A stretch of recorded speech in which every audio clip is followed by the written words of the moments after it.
Dawn breaks, a new day arrives, and in those first quiet moments, before notifications flood your screen, before the world demands your attention, you stand at a crossroads. One choice, one moment, where your mind is still untouched by external noise. This is where transformation begins. Words aren't just sounds that vanish into silence. They're seeds planted deep in your subconscious, the blueprints for the life you're building, the compass directing every decision you'll make today. The ancient Stoics grasped this power profoundly. Marcus Aurelius, emperor of Rome, yet student of his own mind, understood that life's quality flows directly from thought quality. The greatest battles aren't fought on external battlefields. They're won or lost in the quiet theater of consciousness, in those precious morning moments when you decide which voice speaks loudest. Most people surrender immediately. They grab their phones, letting fear speak through headlines. Comparison speaks through carefully curated social feeds. Worry speaks through yesterday's regrets and tomorrow's anxieties. They give away their morning, which means they give away their day, which means they give away their life. But you're here because something inside refuses to accept that anymore. What if your morning words aren't just words? What if they're the foundation your entire day is built upon? What if transforming your mind doesn't require years of therapy or complicated techniques, but 5 carefully chosen words spoken with intention to the most important person you'll ever know, yourself? Neuroscience confirms what the Stoics knew. Our thoughts create neural pathways. Repeat a thought consistently and it becomes a mental highway. Your brain physically reshapes itself based on what you feed it. Your morning words are your consciousness's first meal. Make them powerful. Make them intentional. Make them count. Today, I'm giving you 5 words, not paragraphs, not affirmations that take minutes to recite, just 5 transformative words carrying the weight of Stoic wisdom. These aren't magic incantations. They won't work if you say them once and forget them, but commit to speaking them every morning. Let them penetrate your being. They will transform you. They'll rewire the mental patterns keeping you stuck. They'll build a version of you that's stronger, calmer, more purposeful. The Stoics weren't ivory tower philosophers. They faced real battles, real suffering, real loss. Epictetus rose from slavery to become history's greatest wisdom teachers. Seneca advised emperors while facing exile and death. Marcus Aurelius commanded armies while writing about inner peace. They discovered strength not by avoiding hardship, but by changing how they spoke to themselves about hardship. They mastered internal dialogue. And so can you. Your mind is listening right now, waiting for instructions, ready to be rewired, reprogrammed, redirected. What will you tell it? Will you repeat tired stories of limitation, the same fears disguised as wisdom, the same excuses dressed as realism? Or will you speak to yourself like someone who deserves growth, someone capable of transformation, someone who understands that mourning is sacred territory? Before we dive deeper, If this message resonates, leave a comment below. Share this with someone who needs it. Subscribe, because we're building a community of people who refuse to settle for mediocre inner lives. Stay until the end. Every word matters. Let's begin the rewiring. Drop this in the comments. My words shape my reality. I choose. Life will challenge you. That's guaranteed. The question isn't whether difficulty arrives. The question is, who decides what it means? Every morning when you say, I choose, you're claiming sovereignty over the one thing no one can take, your response. Viktor Frankl, who survived humanity's darkest hour in concentration camps, discovered this truth. He wrote, "Between stimulus and response is a space. In that space is our power to choose our response. In our response lies our growth and our freedom." Think about what this means. Your plans change unexpectedly. Your body aches. Someone you love makes harmful choices. A dream hits an unexpected wall. In each moment, you stand at a crossroads. One path leads to automatic reaction, the path most travel. They collapse into helplessness, let frustration consume their day, build narratives about unfairness. But when you say, I choose each morning, you're training yourself for the other path, the path of conscious decision. You're not a leaf blown by every wind, not a puppet controlled by external events. You're a human being with agency, with choice, with power. This is pure Stoicism. Epictetus taught, we don't control what happens to us, but we absolutely control our response. He said there are things within our power and things outside our power. Within your power, your judgments, intentions, responses. Outside your power, almost everything else. When you waste energy controlling the uncontrollable, you become weak. When you focus all energy on what you can control, your response, you become unstoppable. Practical application. Tomorrow morning, before checking your phone, before mentally listing problems, speak to yourself, I choose. Say it slowly, with conviction. You're programming your mind for what's ahead, establishing your identity as someone responsive, not reactive, someone in control, not controlled. Then life tests you. Financial news complicates. Your initial impulse, panic. But because you started with these words, there's a pause, a moment where you remember, I choose my response. You can feel concerned, that's human, but you don't spiral, don't catastrophize. You assess calmly, make a plan, respond instead of react. Someone betrays your trust. The old you would have carried that wound for months, but you've rewired, I choose. You decide how to process the hurt without letting it define your worth, whether to have a conversation or create distance. Either way, you're choosing. You're the author, not the character being written. This isn't about suppressing emotions or pretending everything's fine.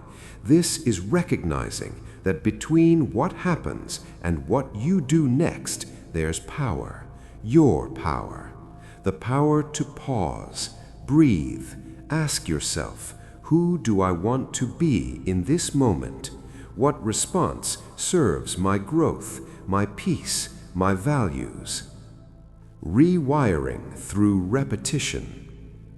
Your brain has spent years, maybe decades, building automatic pathways from trigger to reaction. You can't erase those overnight, but you can build new ones, stronger ones. Every time you say, "I choose" in the morning, you're laying new neural tracks. Every time you actually pause and choose during the day, you're reinforcing them. Over time, choosing becomes your default. Response becomes your nature. Marcus Aurelius ruled an empire facing conspiracies, betrayals, plagues, wars. He could have responded with tyranny, cruelty, despair. Instead, he chose wisdom, patience. He chose to see obstacles as opportunities to practice virtue. He wrote, "You have power over your mind, not outside events. Realize this, and you will find strength." Say it every morning, "I choose." Feel the weight of those words. Feel the freedom in them. You are not helpless. You are not a victim. You are someone who chooses. Comment below, "I am the author of my responses." Growth. Pain isn't your enemy. Discomfort isn't evidence something's wrong. When you feel stretched beyond comfort, beyond familiarity, that's not punishment, that's growth knocking. Every morning when you say growth, you're making a declaration. This day, this moment, this challenge isn't a problem to avoid. It's soil where something new can take root. The Stoics called this amor fati, the love of fate. Not just accepting what happens, but embracing it as necessary for who you're becoming. Seneca wrote, "Difficulties strengthen the mind as labor does the body." He understood we don't grow in comfort, we grow in the friction between who we are and who we're trying to become. Most people spend their lives fleeing discomfort. They stay in draining situations because leaving feels hard. Avoid difficult conversations because confrontation feels scary. Keep dreams small because reaching higher means risking failure. They've convinced themselves comfort equals happiness. But comfort is where dreams die, where potential gets buried under maybe someday. When you say growth every morning, you're rewiring your relationship with discomfort, training your brain to see challenge differently. That anxiety before trying something new, not weakness, your old self making room for your new self. That frustration when progress is slow, not failure, depth being added to your character. That exhaustion after pushing yourself, not breaking down, breaking through. Real life application. You sit down to learn that skill you've postponed for years. Language, instrument, craft. First attempts are clumsy. Your fingers don't cooperate. Your mind can't retain everything. Every instinct screams, "Quit." Return to what you're already good at. Protect your ego from this humiliation. But you started your morning with growth, so you pause, breathe, recognize this feeling. This isn't failure. This is neural pathways forming, your brain literally changing shape to accommodate new knowledge. You stay, not because it feels good, but because you've trained yourself to see discomfort as a sign you're on the right path. Or maybe the discomfort is emotional. A relationship needs a boundary you've never set. Your heart races thinking about the conversation. Your mind offers 1,000 reasons to stay silent. Keep peace. Avoid rocking the boat. The fear feels overwhelming because you're about to do something your nervous system was programmed to avoid. Prioritize your needs when it might disappoint someone else. Growth lives here, right here in this fear, in this moment where you're choosing yourself despite terror.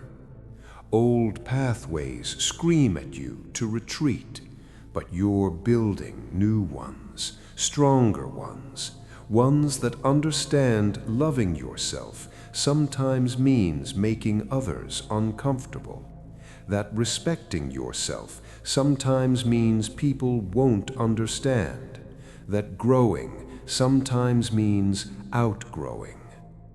Epictetus was born into slavery.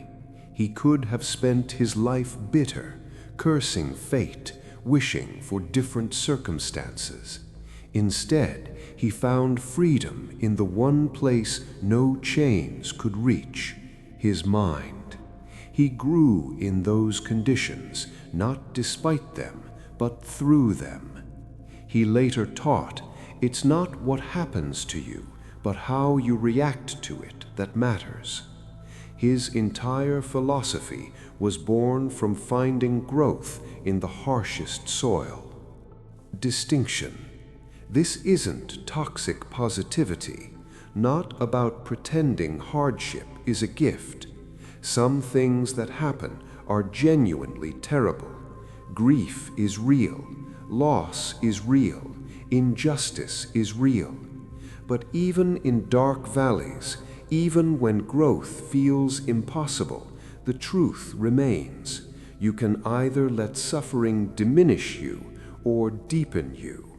Emerge bitter or emerge better.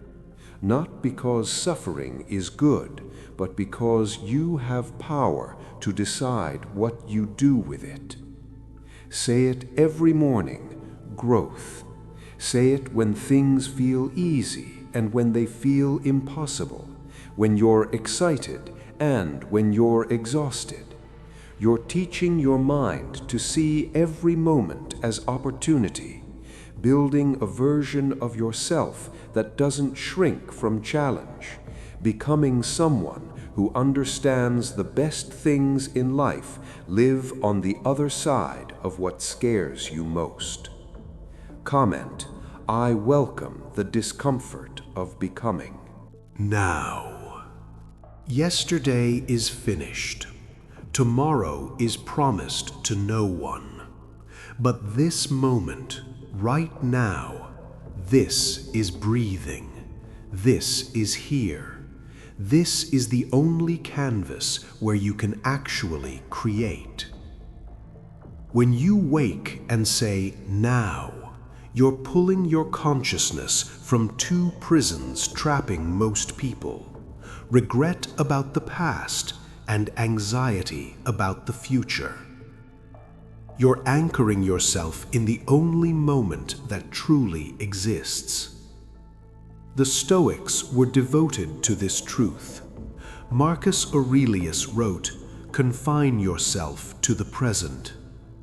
Not because past doesn't matter or future isn't important, but because this present moment is the only place your power lives. Think about how much mental energy you waste. You replay conversations from last month, wishing you'd said something different. Relive mistakes from years ago, punishing yourself for choices you can't change. Or you project into next week, next year, creating elaborate disaster scenarios. Rehearse arguments that may never happen. worry about outcomes you can't predict. Meanwhile, today slips through your fingers like water. The one day you actually control becomes a blur because you were too busy living everywhere except now. This isn't just philosophy, this is survival. When you split attention between past regrets and future fears, you operate at half capacity in the present. You miss opportunities because your mind is elsewhere, damage relationships because you're not fully present, make poor decisions because you're reacting to ghosts instead of responding to reality. When you say now every morning, you're training your mind to come home. Home to this breath, this moment, the only time and place where you can actually build the life you want. You're not ignoring the past, you're choosing not to live there. Not denying the future, you're choosing not to be paralyzed by it. Practical practice. You wake with your mind racing ahead to everything happening this week. Appointments, deadlines, obligations stacking like a mountain you must climb. Weight presses your chest before your feet touch the floor. Anxiety floods in because your brain is trying to solve 5 days of problems at once. But you've trained yourself now. You speak that word and feel awareness shift. Yes, those things exist. But right now, in this moment, what actually needs attention? Making your bed, drinking water, moving your body, maybe reaching out to someone you care about. The future will arrive one present moment at a time. You don't need to carry all of it right now. You only need to show up fully for today. Or maybe your prison is the past. You're haunted by a former version of yourself that made different choices. You carry shame about who you used to be, can't forgive yourself for missed opportunities or people you hurt. That weight follows everywhere, coloring every new experience with old regret stains. You want to move forward, but keep looking backward. Now. Those words become your permission to release what you cannot change. Not because the past doesn't matter, but because drowning in it doesn't honor anyone, especially not yourself. The person you were did the best they could with the awareness they had. The person you are now has learned from those experiences. Today is where you get to apply those lessons. Today is where redemption lives, not in rewriting yesterday, but in writing today differently. Seneca spent years in exile, stripped of position, separated from everything familiar. He could have spent every moment bitter about what was taken or terrified about what might come. Instead, he wrote some of his most profound work during that time. He understood each day was a complete life in miniature. He wrote, "Begin at once to live, and count each separate day as a separate life. Each morning a rebirth, each night a completion." He squeezed meaning from the present moment because it was all he truly had. Transformation. This rewiring changes everything. When you stop mortgaging present happiness for future achievements, you actually become more effective. When you stop bleeding energy into unchangeable past, you have more strength for today's challenges. You become someone who is here, fully here, present in conversations, alive in experiences, engaged with what is rather than haunted by what was or paralyzed by what might be. Say it every morning, now. Let that word pull you into this moment. Let it remind you that this day, this unrepeatable collection of hours, is your real life. Not someday, not back then, now. Right here, right now, this is where you build everything that matters. Whole. You've been carrying a lie so long it feels like truth. The lie that says you need to be more before you deserve peace. Achieve more before you can rest. Fix yourself before you're worthy of love. That lie has stolen years from you. It ends now. When you wake and say, whole, you're not claiming perfection, you're claiming completeness. You're declaring that your value isn't contingent on productivity. Your worth isn't measured by approval counts. Your humanity isn't something you need to earn. The Stoics understood this at the deepest level. Epictetus taught that our true nature, our capacity for reason and virtue, is already complete within us. He said, "He is wise who does not grieve for the things which he has not, but rejoices for those which he has." You already possess what matters most. You just forgot to look. The world has trained you to feel insufficient. Every advertisement whispers you're incomplete without their product. Every social scroll suggests others have figured out something you're missing. Every comparison tells you you're falling behind. The treadmill never stops. Achieve this goal, then the next, then the next. Make this amount, then double it. Reach this level, then climb higher. The finish line keeps moving because the game is rigged. You were never meant to arrive. You were meant to keep chasing. But what if you stepped off the treadmill? What if you stood still and asked, who decided I wasn't enough? Where did this measuring stick come from? When did I agree to let external achievements determine my internal worth? The answer will shake you. You never consciously agreed. It was programmed so gradually, so consistently, that you accepted it as reality. When you say whole every morning, you're deprogramming. You're reminding yourself of a truth that existed before the world taught you to doubt it. You came into this world whole. No baby questions their worthiness. No child thinks they need to accomplish something before they deserve to take up space.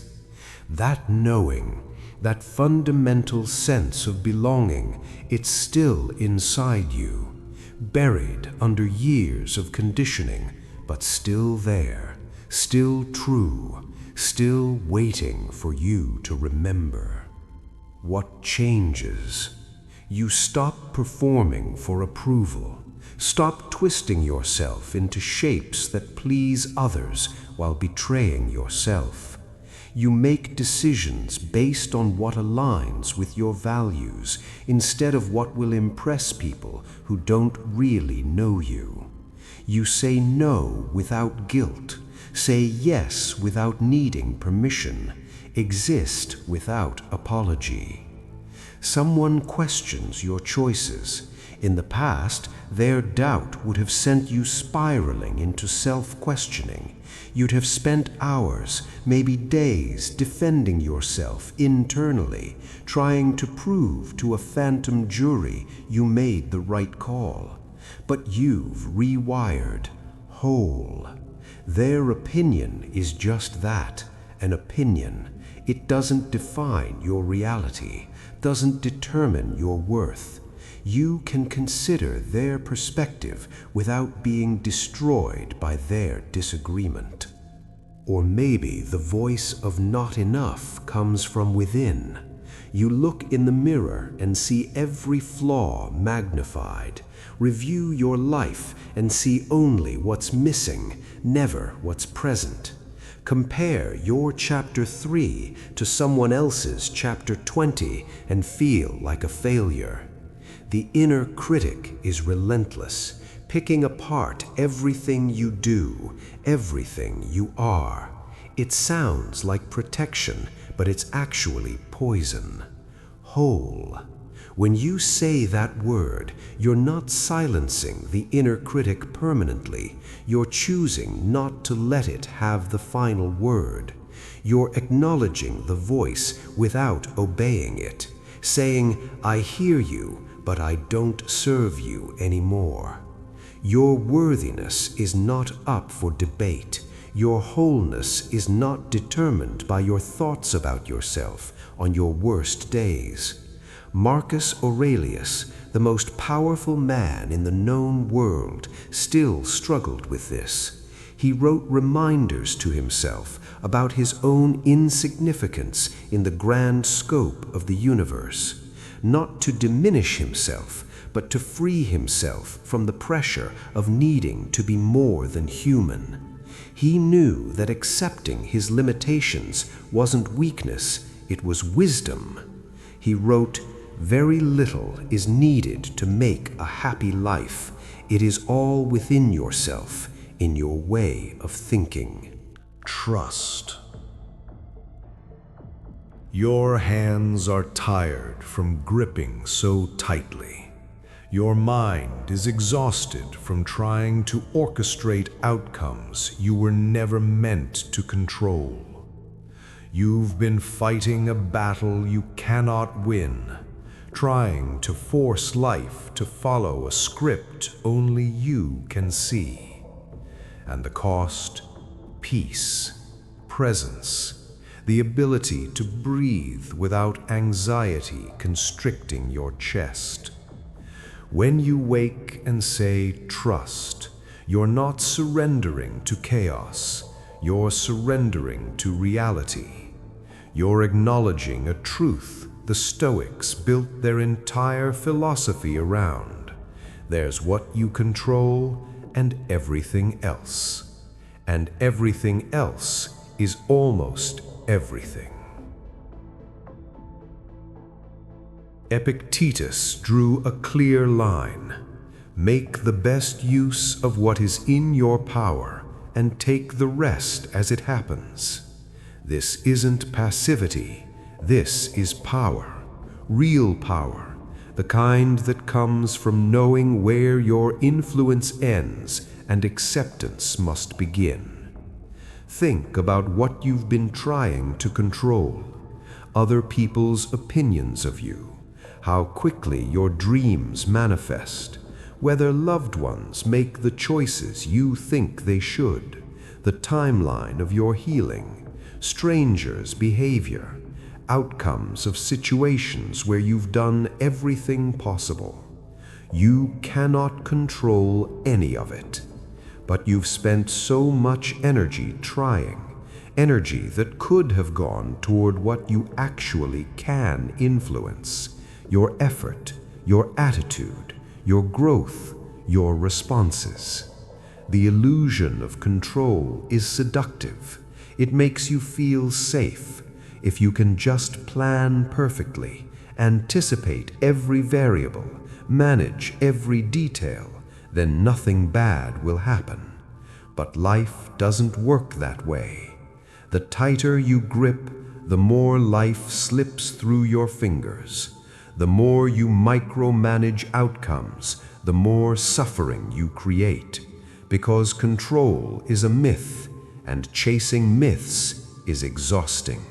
When you say trust every morning, You're practicing one of the most difficult and most liberating skills a human can learn, distinguishing between influence and control. You can influence many things, show up with intention, do your best, communicate clearly, set boundaries, make plans. But after that, after you've done what's yours to do, you have to let go. You have to trust. Not trust that everything will work out the way you want. Trust that you'll be okay, regardless of how it works out. You care deeply about someone making choices that hurt them. You've said what needed saying, offered support, shown up in every way you know, but they're still on a path you cannot walk for them. Every instinct wants to save them, control their decisions, force them into the life you can see they deserve, but you cannot. And the grief of that powerlessness sits heavy in your chest. Trust. You say that word and something shifts, not in their life, but in yours. You can still love them, still be available, but you stop carrying responsibility for choices that aren't yours to make. Stop letting their journey steal your peace. You recognize that everyone, including people you love, has their own path, their own lessons, their own timing. Your job isn't controlling their story. Your job is living yours with integrity. Or maybe what you're trying to control is time itself. You have a vision for where you should be by now, a checklist of milestones you were supposed to reach, but life had different plans, detours you didn't choose, delays that made no sense, doors that closed when you were certain they'd open. Now you are angry at time, at the universe, at yourself for not being where you thought you'd be. Trust. The timeline is not yours to dictate. You can work hard, stay committed, but you cannot force readiness before its season, cannot rush what's still forming. Seneca wrote during his own period of forced waiting, "Luck is what happens when preparation meets opportunity." Your job is preparation, the opportunity's timing, not in your hands. Accepting that doesn't mean giving up. It means showing up fully for today while releasing your grip on tomorrow. Marcus Aurelius led armies but couldn't control every battle's outcome, governed an empire but couldn't prevent plague, betrayal, or death. He learned to focus on what was his character, his decisions, his principles. He wrote, "You always own the option of having no opinion. There is never any need to get worked up or to trouble your soul about things you can't control."